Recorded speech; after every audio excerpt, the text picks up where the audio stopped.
और यही नहीं, आत्महत्या की कगार पे तो हम सभी आ चुके हैं।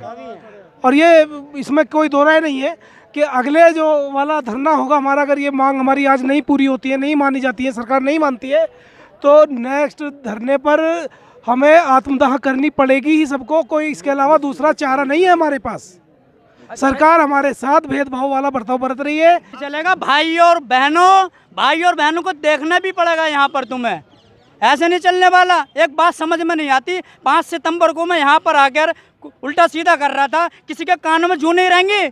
अगर मोदी जी या योगी जी के बारे में कोई अपशब्द बोल दे तो एकदम मीडिया, स्टार न्यूज़, छोटे छोटे चैनल, बड़े बड़े चैनल सब ऐसी तैसी मार के रख देंगे। अगर योगी जी गाय बांध दे तो आज गाय को रोटी खिलाई, आज वो खिलाया, हम भूखे मर रहे हैं, किसी को दिखाई नहीं दे रही है। हालात खराब है, जाके भूखे मर रहा है। तुम तो ये सोचते हैं पिकनिक मंगाना आ रहा है, हीरो बन के आ रहा है। अबे 1 साल हो गए इन कपड़ों को पहनते हुए, 1 साल हो गया।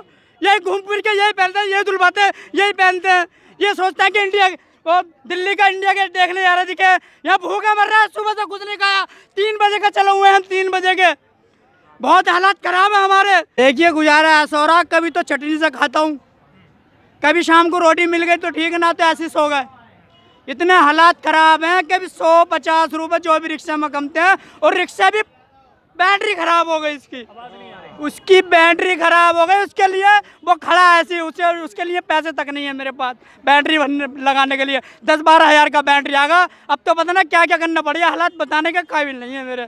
अगर मैं कुछ बताऊंगा तो शर्म के हमारा डूम भरेगी सरकार। इतने खतरनाक गार तक का धोना पड़ा, वो भी धोऊंगा मैं। देखिए इतने हालात खराब है। मैं रिक्शा चला रहा था, रिक्शा चलाते चलाते मेरे कल ही चोट लगी है। ये अभी पट्टी बंदी भी है, देखो तुम। कोई बात नहीं, अभी फटा पड़ा हूँ मैं, ये कल फटा पड़ा हूँ मैं, कल ही चोट लगी है मेरे रिक्शा चलाते चलाते। किराए का रिक्शा चला रहा था ये मजा। इतने हालात खराब है कि मोदी जी और योगी से ये रिक्वेस्ट है कि एक बात हमारी समझ में ये नहीं आ रही, हमारी बात जंतर मंतर दिल्ली में सुनी क्यों नहीं जा रही।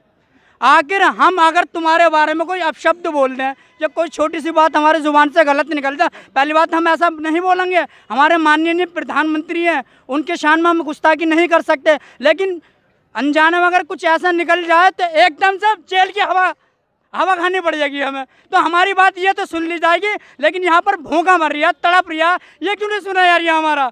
आखिर कब तक धरना देते रहेंगे? धरने के लिए भी खर्चा करना पड़ता है, हमें आना पड़ता है। हम क्या करें बताओ, कैसे करें? हमको पिकनिक मनाने थोड़ी आ रहे हैं, बहुत परेशान है।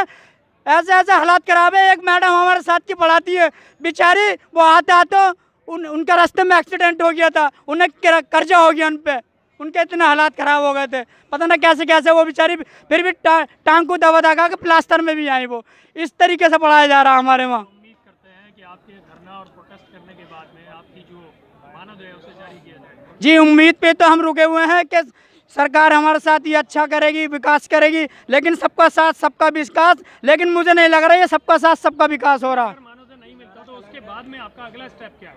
अगला स्टेप है आत्महत्या। इसके बाद 1 महीने का टाइम दे रहे हैं सरकार को। अगर 1 महीने में सरकार हमारी मांग मानती है तो ठीक, वरना तो हम फिर मुंडन कराएंगे सब लोग अपना अपना, और कटोरे लेकर भीख मांगेंगे इस देश में अंदर। शिक्षक भीख मांगेगा, ये सबसे बड़ी बात है। बहुत बहुत शुक्रिया हमसे बात करने के लिए। तो जैसा कि आप ये देख रहे हैं कि आज यहाँ पे जंतर मंतर पे शिक्षक मौजूद है, और उनका ये कहना है कि आने वाले 1 महीने के अंदर अगर हमें मानदेय यानी कि हमारी तनख्वाह नहीं दी गई तो हम कटोरा लेकर भीख मांगेंगे। हमारी मांगे पूरी हो, चाहे जो मजबूरी हो, हमारी मांगे पूरी हो, चाहे जो मजबूरी हो। मदरसा शिक्षक जिंदाबाद, जिंदाबाद, जिंदाबाद। मदरसा शिक्षक जिंदाबाद, जिंदाबाद, जिंदाबाद। सर्व शिक्षा अभियान जहां देश की सरकारें चला रही हैं, वहीं दूसरी तरफ अगर उत्तर प्रदेश की सरकार को देखा जाए तो अल्पसंख्यक समुदाय के लोग आज यहां दिल्ली के जंतर मंतर पे अपनी तनख्वाह के लिए यानी कि 33 महीने के मानदेय के लिए अपनी मांगों को मनवाने के लिए अल्पसंख्यक अधिकार दिवस के मौके पर पहुंचे हैं।